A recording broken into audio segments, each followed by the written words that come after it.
Hello everyone, welcome back to the channel, a new video. Today I'm going to be taking off Lucy's old number plates, readiness for taking them home and drilling them out for the new number plates I'll put on. So the front ones are held in by a couple of posi dry screws.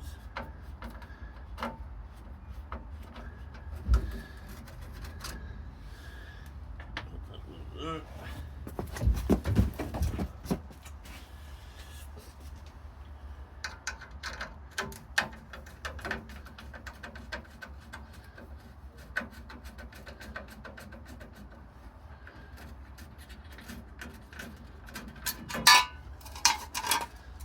there. Simple as that.